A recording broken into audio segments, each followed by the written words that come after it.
Hello everyone, आपका स्वागत है हमारे चैनल ग्लांस एकेडमी पर। फ्रेंड्स, आज हम इस सेशन में यूपी आरओ एंड आरओ के लिए घटना चक्र जो हिंदी की है pre plus mains MCQ solve करेंगे, जो कम से कम आपके 55 प्लस नंबर दिलाने में सहायक होंगे। अगर इसकी पीडीएफ चाहिए तो आप टेलीग्राम चैनल को ज्वाइन कर लीजिए और जो लिंक है वो आपका डिस्क्रिप्शन बॉक्स में दिया हुआ है। आइए स्टार्ट करते हैं। हमने 2 क्लास कर ली है, ये हमारी 3rd क्लास होगी। आपको वीडियो कैसी लगी ज़रूर बताइएगा कमेंट बॉक्स में। क्वेश्चन नंबर 81 से आज हम स्टार्ट करेंगे। मुखर का विलोम मोक्ष, मौन, मूक, मोम। तो इसका आंसर है आपका सी, मौन होता है। मुखर मतलब बहुत बोलने वाला, मौन मतलब जो शांत रहने वाला होता है, इस वजह से ये इसका विलोम होता है। मुखर मतलब क्या होता है? बहुत बोलने वाला, और मौन मतलब शांत रहने वाला। मोक्ष का क्या होता है विलोम? तो ये बंधन होता है। पूरी तरीके से आप मुक्त हो जाओ उसे हम क्या कहेंगे? मोक्ष कहेंगे। और जो बंधन में जकड़ा हुआ हो, रिश्ते नाते इन सब में जकड़ा हुआ हो, मोह माया में, उसे हम क्या कहेंगे? बंधन में है। मूक मतलब बहुत कम बोलने वाला, मूक मतलब जो बहुत कम बोलता है, और वाचाल मतलब जो बहुत अधिक बोलता है। मोम का जो विलोम होगा वो होगा आपका पत्थर।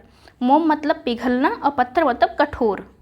तो मोम का हमें यू ले सकते हैं कि मुलायम अर्थ होता है और पत्थर का कठोर होगा। तो इस तरह से आपके विलोम हैं। जैसे मुखर का क्या हो गया? मौन हो गया। आप देखिए मूक का क्या हो गया? वाचाल हो गया। मोम का क्या होगा? पत्थर होगा। क्वेश्चन नंबर 82 देखते हैं। मूक का विलोम अभी हमने पढ़ा। मूक मतलब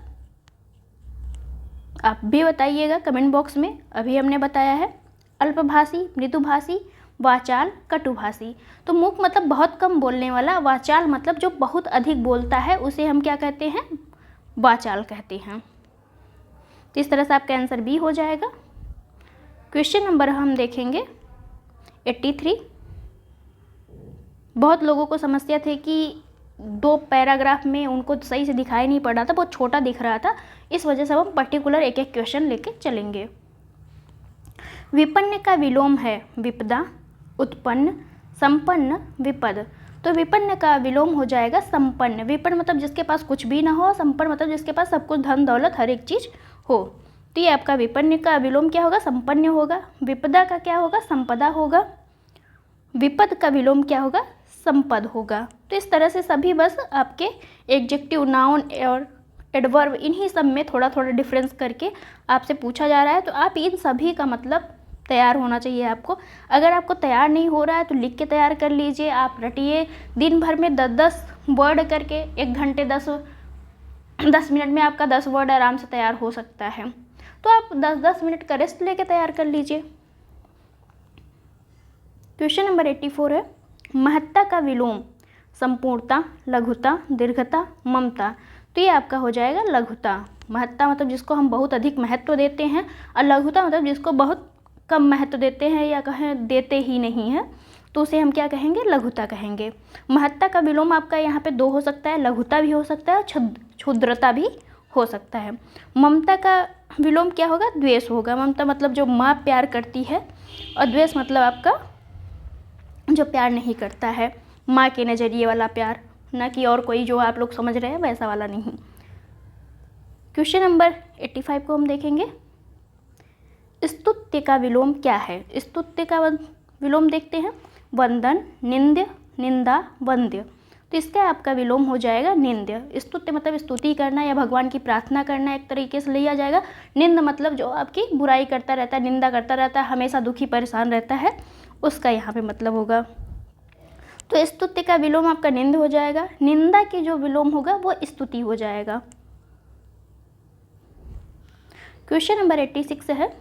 सद्भाव का विलोम है दुर्भाव, स्वभाव, निर्भाव, प्रतिभाव। तो ये आपका दुर्भाव हो जाएगा। सद्भाव मतलब अच्छा व्यक्ति जो होगा वो अपने स्वभाव में उसका जो सद्गुण दिखेगा। दुर्भाव वाला व्यक्ति जो होगा, दुर्भाव वाले व्यक्ति के पास आचरण, जो उसका आचरण होगा वो अच्छा नहीं होगा। यूँ कहे वो बहुत सारी यहाँ पे जो समस्याएं हैं उनसे ग्रसित होगा। यूँ कहे कि मांस, मंदिरा ये सब खाने में बिजी होगा। तो इस सद्भाव का आपका क्या हो जाएगा विलोम? दुर्भाव हो जाएगा। क्वेश्चन नंबर 87 है। विरल का विलोम। विरल मतलब जो बहुत दूर दूर तक फैला हुआ हो लेकिन घना ना हो। जैसे आपका एक घर यहाँ पे है, मान लीजिए 1 किलोमीटर में एक ही घर है, फिर दूसरे 2 किलोमीटर में एक घर है, तो वो उसे हम क्या कहेंगे, विरल कहेंगे। असघन मतलब जो बहुत ज़्यादा आबादी के साथ बसा हुआ होता है उसे हम क्या कहते हैं, सघन कहते हैं। तो इसका क्या हो जाएगा विलोम, आपका सघन हो जाएगा। तो इस तरह से आपका आंसर बी हो जाएगा। विरल का विलोम सघन हो जाएगा। सरल का विलोम क्या होता है, कठिन हो जाएगा। सरल मतलब बहुत ईजी और कठिन मतलब बहुत कठोर वाला काम। सबल का विलोम क्या होगा, निर्बल होगा। बहुत छोटे छोटे वर्ड हैं जिनका आप प्रतिदिन प्रयोग करते हैं, तो आपको इन सब का मतलब थोड़ा थोड़ा पता होगा, जिससे आप इजीली निकाल सकते हैं। शीर्ष का विलोम क्या है, शीर्ष मतलब आपका सबसे, पर्वत का सबसे ऊंचा वाला भाग जो होता है, नुकीला वाला भाग, उसे हम शीर्ष कहते हैं। अब इसका नीचे वाला क्या हो जाएगा, तो तल हो जाएगा, जिस पे पर्वत खड़ा हुआ है, तो ये आपका तल हो जाएगा। ये घाटी दी होती तो घाटी भी हो जाता है, क्योंकि शीर्ष का अगर हम विलोम देखेंगे तो घाटी भी हो सकता है, क्योंकि वो सबसे ऊपर का पार्ट होता है और घाटी सबसे नीचे का पार्ट होती है। ये इसका हम एक्सप्लेनेशन देख लेते हैं। शीर्ष का विलोम आपका तल हो जाएगा। नख का विलोम सिख हो जाएगा। उष्ण का विलोम शीत हो जाएगा। उष्ण मतलब गर्म और शीत मतलब ठंडा, तो उष्ण का विलोम क्या हो जाएगा, शीत हो जाएगा। क्वेश्चन नंबर 89 है, समष्टि का विलोमार्थी या विलोम क्या है। तो समष्टि का व्यष्टि आपने सुना ही होगा, काफ़ी आपको भले पता ना हो क्या होगा क्या नहीं होगा, लेकिन समष्टि का व्यष्टि जरूर सुना होगा। तो इस तरह से आपका आंसर बी हो जाएगा। समष्टि का विलोमार्थी या विलोम क्या है, व्यष्टि है। विशिष्ट मतलब जो बहुत स्पेशल हो। असामान्य मतलब बहुत साधारण, जिसे कहते हैं हम। तो विशिष्ट का विलोम क्या हो जाएगा, सामान्य या साधारण। अशिष्ट का विलोम क्या होगा, शिष्ट। जो बहुत अच्छे आचरण के साथ रहता है उसे हम शिष्ट कहते हैं, और जो जिसका आचरण अच्छा नहीं होता उसे हम अशिष्ट कहते हैं। अपुष्टि का विलोम क्या हो जाएगा, पुष्टि हो जाएगा। तो यहाँ पे सिर्फ अ का प्रयोग करके बनाया जा रहा है, यानी अ उपसर्ग लगा के। तो यहाँ पे आपका पुष्टि का क्या होगा, अपुष्टि हो जाएगा। शिष्ट का क्या होगा, अशिष्ट हो जाएगा। विशिष्ट का क्या हो जाएगा, सामान्य या साधारण। समष्टि का व्यष्टि, ऐसे भी आप याद कर सकते हैं, समष्टि का व्यष्टि, समष्टि का व्यष्टि, ऐसे थोड़ा थोड़ा रटते हुए भी आपको चलना पड़ेगा। हिंदी ऐसी चीज़ है जिसमें आपको रटना ही पड़ेगा और कोई सोल्यूशन है ही नहीं। या तो आप नहीं लिखना नहीं जानते, अच्छे से लिख नहीं पा रहे, वर्तनी शुद्धि नहीं हो रही, तो उसको लिख लिख के प्रैक्टिस कीजिए। समष्टि का विलोम अभी हमने पढ़ा है, व्यष्टि होगा।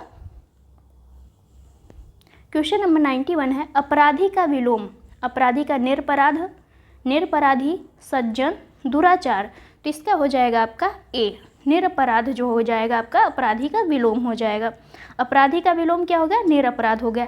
ये आपका मोस्ट इम्पॉर्टेंट है। बहुत सारे वाक्य शुद्धि अभी हम लोगों ने जब आपके लिए प्रीवियस ईयर के पेपर बना रहे थे तो उसमें देखा कि अपराधी का विलोम क्या होता था, निरपराध, लेकिन दिया क्या रहता था, निरपराधी दिया रहता था। इस वजह से वो पूरा सेंटेंस ही गलत होता था। लेकिन अपराधी की जगह पे हम क्या निरपराध लगा देंगे, यहाँ पे धी में मात्रा नहीं लगाएंगे, तो वो वाक्य शुद्धि हो जाता था। तो यहाँ पे ये इसको आप ध्यान दे सकते हैं कि अपराधी का जो विलोम होगा निरपराध होगा, और निरपराध ही आपका वाक्यांश भी बनता है। यूँ कहे वाक्य शुद्धि में आपका पूछा जाता है। सज्जन अच्छा व्यक्ति, दुर्जन बुरा व्यक्ति। दुराचार का विलोम क्या हो जाएगा, सदाचार। तो इस तरह से आप देख सकते हैं कि सज्जन मतलब बहुत अच्छा व्यक्ति जो होता है, दुर्जन मतलब बुरा व्यक्ति, दुराचार और सदाचार आपस में विलोम है। क्वेश्चन नंबर 92 है, अवशेष का विलोम। अवशेष का क्या विलोम है, अवशेष, निःशेष, विकृत, व्यग्र। तो इसका आपका आंसर होगा बी, निःशेष। अवशेष का विलोम निःशेष होगा। अशेष का विलोम शेष होगा।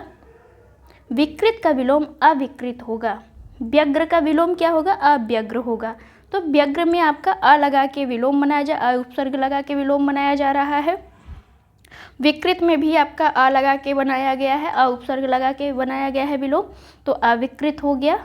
शेष में भी आपका अ उपसर्ग लगा है।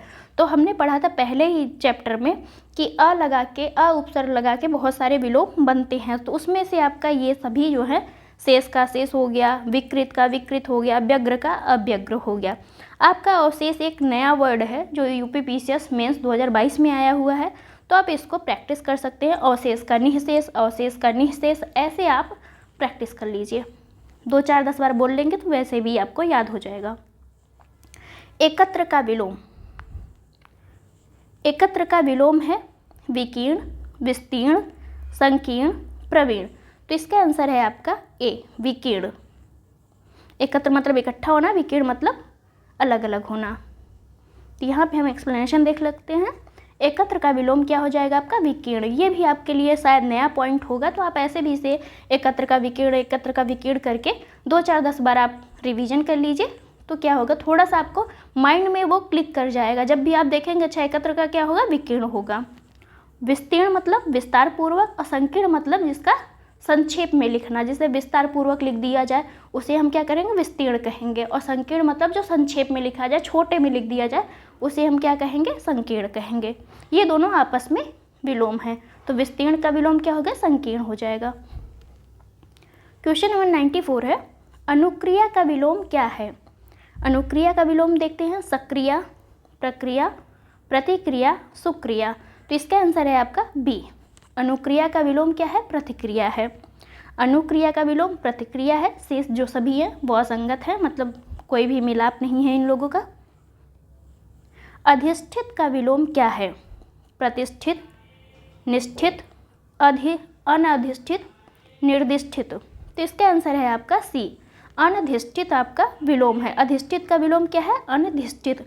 इसको अपना लिख के प्रैक्टिस करिएगा, ये थोड़ा सा ट्रिपिकल वर्ड है, तो आप याद नहीं रख पाएंगे कि कैसे इसको लिखना है। मैक्सिमम लोग लिख लेते हैं, लेकिन फिर भी आप एक बार प्रैक्टिस कर लीजिएगा। तो अधिष्ठित का विलोम क्या हो जाएगा? अनधिष्ठित, यानी यहाँ पे अन उपसर्ग लगा के बनाया गया है। वादी का विलोम क्या है? वादी का विलोम क्या होता है? तो प्रतिवादी होता है। वादी में प्रति जो है उपसर्ग लगा के इसे बनाया जाता है, तो वादी का विलोम क्या हो जाएगा आपका? प्रतिवादी हो जाएगा। वादी का विलोम प्रतिवादी। अभी हमने पढ़ा वादी का विलोम क्या हो जाएगा? प्रतिवादी हो जाएगा। आगमन का विलोम क्या होगा? आगमन का विलोम क्या होगा? गमन, प्रस्थान, संस्थान, अपस्थान। तो इसका आंसर हो जाएगा आपका बी। आगमन का मतलब आना और प्रस्थान मतलब जाना, तो आगमन का विलोम क्या हो जाएगा? प्रस्थान हो जाएगा। सज्जन का विलोम क्या हो जाएगा? सज्जन मतलब अच्छा व्यक्ति और दुर्जन मतलब बुरा व्यक्ति, तो सज्जन का विलोम क्या हो जाएगा आपका? दुर्जन हो जाएगा। ये आपका आंसर है दुर्जन। सज्जन का विलोम आपका दुर्जन हो जाएगा। सुपुत्र का विलोम, सुपुत्र मतलब अच्छा पुत्र, और इसका विलोम क्या हो जाएगा? तो कुपुत्र हो जाएगा। कुपुत्र जो होता है आपका बुरा बच्चा, यूँ कहे कि बिगड़ा हुआ बच्चा होता है, कोई बुरा तो नहीं होता है। कुपुत्र बहुत अलग से तो नहीं आता, जैसे माता का कुमाता होता है, तो उसमें क्या होता है? माता जो है अपना जो कर्तव्य होता है वो नहीं निभाती, उस पे ऊपर जुल्म ढाती है बच्चों के ऊपर, या जैसे भी है, तो क्या होता है? उसे हम क्या कहते हैं? कुमाता कहते हैं। तो सुपुत्र का विलोम क्या हो जाएगा? कुपुत्र हो जाएगा। पुत्र का विलोम पूत हो जाएगा आपका। सॉरी, ये पूत जो है आपका तत्सम तद्भव वाला है। पुत्र क्या है आपका? तत्सम है, तत्सम, और पूत क्या है आपका? तद्भव है। तो यहाँ से आपका तत्सम तद्भव भी तैयार हो गया। क्वेश्चन नंबर 101 है, सम्मुख का विलोम। सम्मुख मतलब हमारे सामने कोई व्यक्ति है, उसे हम क्या कहेंगे? सम्मुख है हमारे। और विमुख मतलब हमारे पीछे है जो व्यक्ति, उसे हम क्या कहेंगे? विमुख कहेंगे। तो इस तरह से बी ऑप्शन आपका सही है। सम्मुख का विलोम क्या होता है? विमुख होता है। क्वेश्चन नंबर है 102, सलज्ज का विलोम क्या है? सलज्ज का विलोम क्या है? देखते हैं। निर्लज्ज, निर्जल, संलग्न, अजल। तो इसका आंसर है आपका ए, निर्लज्ज हो जाएगा। सलज्ज मतलब जिसके पास लज्जा हो, जो शर्माता हो, या यूँ कहे कि जहाँ ज़रूरत पड़ती हो, जैसे गर्ल्स क्या करती है? बहुत कम मुस्कुराती हैं और किसी को देख के अपनी नज़रें नीचे कर लेती हैं, उसे हम क्या कहते हैं? सलज्ज, या घूंघट काट लेती हैं औरतें, तो उसे सलज्ज मतलब वो लज्जा के साथ अपना है। और निर्लज्ज मतलब जो भरे समाज में गाली दे रही है, आराम से जिसको देखना है देखो, ना देखना हो ना देखो, तो उसे हम क्या कहेंगे? निर्लज्ज कहेंगे। तो सलज्ज का विलोम क्या हो जाएगा? निर्लज्ज हो जाएगा। और निर्जल का क्या हो जाएगा? सजल हो जाएगा। तो निर्जल का विलोम क्या हो जाएगा आपका? सजल हो जाएगा। सुसुप्ति का विलोम, सुसुप्ति का विलोम क्या हो जाएगा? जागरण, जागृति, जागृत, शयन। तो इसका आंसर है आपका बी। सुसुप्ति मतलब आप जो मुरझाए हुए अवस्था में होता है उसे हम क्या कहते हैं, सुसुप्ति। जैसे ज्वालामुखी आपका नारकोंडम जो है वो सुसुप्त ज्वालामुखी है, वो उसमें भी उद्गार नहीं हुआ है। जबकि जागृत आपका बैरन क्या है, सक्रिय ज्वालामुखी है। तो इस तरह से आप देख सकते हो कि जो थोड़ा सा अवेयर है उसे हम क्या कह रहे हैं, जागृत कह रहे हैं। तो सुसुप्ति का विलोम आपका जागृत होता है। शयन का विलोम आपका जागरण होता है। जो सोता है वो शयन कह रहा है, और जो जागता है रात भर उसे हम क्या करेंगे, जागरण कहेंगे। क्वेश्चन नंबर है 104, पूर्व का विलोम।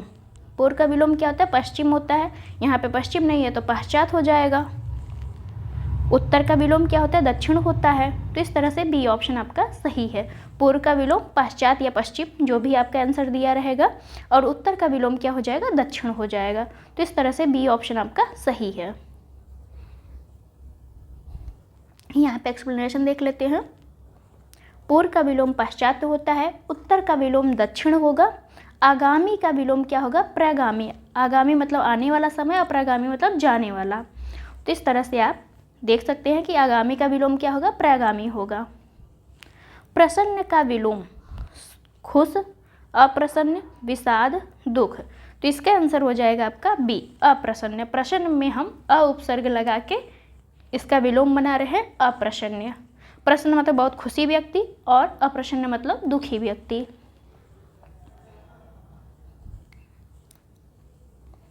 प्रसन्न का विलोम अप्रसन्न होता है। खुश का विलोम क्या होगा, प्रसन्न का समानार्थी होता है, मतलब खुश जो होगा वो प्रसन्न भी वही होगा। और विषाद का विलोम हर्ष होता है।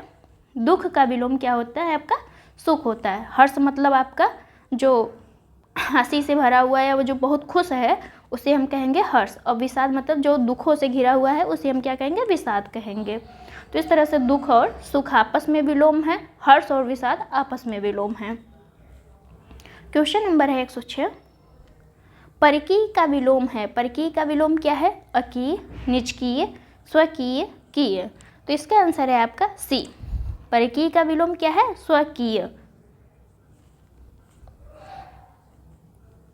ज्ञानी का विलोम है। ज्ञानी का विलोम क्या है, जो बहुत कुछ जानता है उसे हम क्या कहते हैं, ज्ञानी कहते हैं।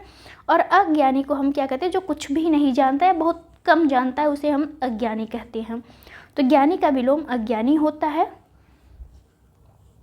क्वेश्चन नंबर है 108, दीर्घ का विलोम क्या है। दीर्घ का विलोम जो है आपका लघु होता है।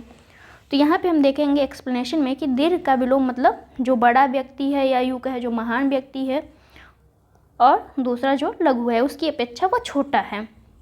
जैसे हमारे गुरु के लिए भी दीर्घ यूज होता है, और लघु आपका हिंदी वर्ण में दीर्घ और लघु जिसे हम कहते हैं, तो ये आपस में एक दूसरे के विलोम है।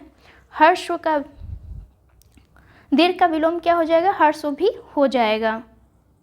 छोटा का विलोम क्या होगा, बड़ा हो जाएगा। सिख का विलोम क्या हो जाएगा, आपका नख हो जाएगा। विस्तीर्ण का विलोम संकीर्ण हो जाएगा। विस्तीर्ण मतलब विस्तार करना, संकीर्ण मतलब संक्षेप में तो जिसको कम करना होता। क्वेश्चन नंबर 9 है 109, हर्ष का विलोम क्या है। हर्ष मतलब इसका विलोम आपका क्या हो जाएगा, दीर्घ हो जाएगा। हर्ष मतलब छोटा और दीर्घ मतलब बड़ा। अगले क्वेश्चन पे चलते हैं हम। क्वेश्चन नंबर हमारा है 110, लघु का विलोम। लघु का विलोम क्या हो जाएगा, गुरु भी हो जाएगा और दीर्घ भी हो जाएगा। लघु का मतलब क्या होता है, बड़ा ही हो, मतलब लघु का मतलब तो छोटा होता है, लेकिन जो इसका विलोम होगा वो बड़ा होगा। तो गुरु भी बड़ा होता है और दीर्घ मतलब भी बड़ा होता है। तो यहाँ पे दोनों ही विलोम है, लघु के दोनों ही विलोम आ जाएंगे। तो आप दोनों में से कोई भी जो होगा वो लगा सकते हैं, या दोनों दिया होगा तो दोनों लगाइएगा, जैसे यहाँ पे दिया हुआ है। गुरु का विलोम क्या है, लघु है। गुरु का विलोम क्या होता है, लघु होता है। शिष्य का विलोम गुरु का विलोम जो है शिष्य भी हो सकता है। तो आप देख सकते हैं कि गुरु के दो विलोम हो सकते हैं, आपका लघु भी हो सकता है और शिष्य भी हो सकता है, अकॉर्डिंग टू ऑप्शन। महान व्यक्ति जो होता है उसका विलोम क्या होगा, तुच्छ। जो बहुत छोटा युग है कि जिसकी मानसिकता बहुत छोटी है उसे हम क्या कहेंगे, तुच्छ कहेंगे। तो महान का विलोम क्या हो जाएगा, तुच्छ हो जाएगा। नीति का विलोम है। नीति का विलोम क्या है, कुनीति, रणनीति, सुनीति, अनीति। नीति का विलोम क्या हो जाएगा, अनीति हो जाएगा। नीति में जो है अ उपसर्ग लगा के अनीति बना दी है। नीति मतलब एक पॉलिसी, जो हम नीति आगे के नियम नीति बनाते हैं, जैसे हमारा समाज चल रहा है उसके लिए हम एक पॉलिसी बनाएंगे, तो उसके जहाँ पे पॉलिसी ना बनाई जाए उसे हम क्या कहेंगे, अनीति कहेंगे। कोई भी आप युद्ध करने या तैयारी करने जाते हैं तो एक नीति बनाते होंगे, एक पॉलिसी बनाते होंगे कि हमें पहले एडमिशन लेना है, फिर तैयारी शुरू करनी है, फिर कोचिंग कंप्लीट होने के बाद हमें अटेम्प्ट देना है। तो वो हमें एक पूरी पॉलिसी बना के चलते हैं कि हमारी नीति ऐसे ऐसे होगी। जो नीति नहीं बनाता, जो बस गया एडमिशन ले लिया, पढ़ रहा है, जो होगा देखा जाएगा, उसे हम क्या कहेंगे, अनीति। तो ये आपका हो जाएगा नीति का विलोम अनीति। कुनीति का विलोम क्या हो जाएगा, सुनीति। क्वेश्चन नंबर है 113। शोक का विलोम करुण, हर्ष, सुख, शांत। तो यहाँ पे हर्ष हो जाएगा। शोक मतलब होता है जब लोग गम में डूबे होते हैं, किसी की मृत्यु हो जाती है, तो वहाँ पे जो है शोक हुआ होता है। और हर्ष मतलब जहाँ पे खुशी होती है, जहाँ पे कोई समारोह हो रहा होता है, तो उसे हम हर्ष कहते हैं। तो शोक का विलोम क्या हो जाएगा, आपका हर्ष हो जाएगा। सुख का विलोम क्या हो जाएगा, दुख हो जाएगा। शांत का विलोम क्या हो जाएगा, अशांत। जो बहुत शांत रहता है और जो अशांत रहता है उसे हम क्या कहेंगे, तो शांत का विलोम आप देख सकते हैं अशांत हो जाएगा, सुख का दुख हो जाएगा, शोक का हर्ष हो जाएगा। क्वेश्चन नंबर है 114। विघ्न का विलोम बाधा, स्थिर, निर्विघ्न, सर्वत्र। तो ये हो जाएगा आपका सी। विघ्न मतलब बाधा डालना, कोई भी पूजा या हो रही है तो वहाँ पे अगर कोई बाधा आ जाती है या यूँ कहे पूजा रुक जाए तो उसमें क्या होता है, विघ्न पड़ गया पूजे में। जबकि यहाँ पे इसका विलोम क्या हो जाएगा, निर्विघ्न। तो विघ्न का विलोम क्या हो जाएगा, निर्विघ्न हो जाएगा। स्थिर का विलोम अस्थिर हो जाएगा। स्थिर मतलब कोई वस्तु रुकी हुई अवस्था में है और उसको हिला दिया जाए तो वो अस्थिर हो जाएगी। तो इस तरह से हम एक दूसरे का विलोम देख सकते हैं। तो स्थिर का अस्थिर। बहुत सारे तो आपका अ उपसर्ग लगा के ही विलोम बने हुए हैं। परिचित का विलोम क्या हो जाएगा, जानकार। परिचित मतलब हम इनको जानते हैं, कोई व्यक्ति है जो हमारे परिचय का है उसे हम क्या कहते हैं, परिचित कहते हैं। और जबकि जिसे हम नहीं जानते उसे हम क्या कहेंगे, अपरिचित कहेंगे। तो इस तरह से विलोम हमारा हो जाएगा अपरिचित। तो परिचित का विलोम अपरिचित। यहाँ पे हम व्याख्या देख लेते हैं। परिचित का विलोम अपरिचित। आत्मीय का विलोम जो होगा परकीय हो जाएगा। आपत्ति का विलोम अनापत्ति, आपदा, समर्थन, विपदा। तो इसका आंसर हो जाएगा आपका ए, अनापत्ति। आपत्ति का विलोम क्या हो जाएगा, अनापत्ति। एक्सप्लेनेशन देखते हैं इसका। आपत्ति का विलोम अनापत्ति हो जाएगा। समर्थन का विलोम विरोध हो जाएगा। और संपदा का विलोम आपका क्या हो जाएगा, विपदा हो जाएगा। तो समर्थन मतलब किसी भी बात का हम समर्थन करते हैं सब लोग मिलकर, और किसी भी बात का अगर कोई बात घर में ठीक नहीं चल रही होती है, लड़ाई झगड़ा हो रहा होता है तो उसका हम विरोध भी करते हैं। तो समर्थन और विरोध आपस में विलोम है। संपदा मतलब आपके पास धन दौलत सब कुछ है। विपदा मतलब कुछ भी नहीं है, एक तरह से आपके यहाँ आपदा आ गई है। तो इस तरह से संपदा का विलोम आपदा हो जाएगा। पूर्ण का विलोम देखते हैं। आधा, अर्ध, अर्ध, अधूरा। तो इसका आंसर हो जाएगा आपका बी, अर्ध। पूर्ण का विलोम अर्ध हो जाएगा। आधा तथा अधूरा क्या है, पूरा का ही विलोम है। तो आधा चाहे पूरा का विलोम चाहे आधा दिया हो और चाहे अधूरा दिया हो, दोनों ही मान्य होगा आपका। क्वेश्चन नंबर है 118। धरती का विलोम, धरती मतलब आपकी पृथ्वी, और इसका विलोम क्या हो जाएगा, आकाश हो जाएगा, मतलब अंबर वाला। जैसे धरती आप नीचे की बात कर रहे हैं और आकाश मतलब ऊपर की बात कर रहे हैं, तो ये दोनों आपस में विलोम हैं। धरती का विलोम आकाश हो जाएगा। नभ का मतलब आपका नभ मतलब नीचे का एरिया हो जाएगा। अंबर मतलब आपका, तो यहाँ पे सॉरी थोड़ा सा मिस्टेक हो गई। नभ और अंबर दोनों ही जो हैं आकाश के पर्यायवाची हैं। तो धरती का विलोम आपका आकाश है, जबकि आकाश के पर्यायवाची कौन है, नभ और अंबर, दोनों ही आकाश के पर्यायवाची हैं। अंबर का जो विलोम होगा अवनी होगा। अवनी मतलब होगा आपका पृथ्वी, और अंबर मतलब हो जाएगा आपका आकाश। तो इस तरह से अवनी मतलब पृथ्वी होती है और अंबर मतलब आकाश होना। तो ये एक दूसरे के अपोजिट यानी विलोम हो जाएंगे। प्रिय का विलोम प्रिय का विलोम क्या हो जाएगा? शत्रु, अप्रिय, कष्ट, अहित। तो प्रिय का विलोम हो जाएगा आपका अप्रिय। जो आपको बहुत अच्छा लगता है वो आपका प्रिय होगा, जो आपको बिल्कुल पसंद नहीं होगा वो आपका अप्रिय होगा। तो प्रिय का विलोम क्या हो जाएगा? अप्रिय हो जाएगा। शत्रु का विलोम क्या हो जाएगा? मित्र हो जाएगा। अहित का विलोम आपका हित हो जाएगा। जो आपके लाभ के लिए सोचता है वो हित होता है, जो आपके लाभ के लिए नहीं सोचता वो अहित हो जाता है। तो इस तरह से अहित का हित हो जाएगा विलोम, शत्रु का मित्र हो जाएगा, प्रिय का अप्रिय हो जाएगा। जय का विलोम क्या हो जाएगा? जय मतलब आपकी विजय हो चुकी है और इसका विलोम जो हो जाएगा पराजय हो जाएगा। तो इस तरह से जय का विलोम पराजय। बुराई का विलोम अच्छाई हो जाएगा।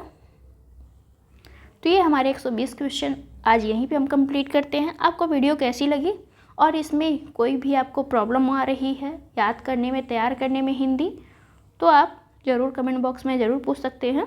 Thank you for watching. मिलते हैं नेक्स्ट वीडियो में।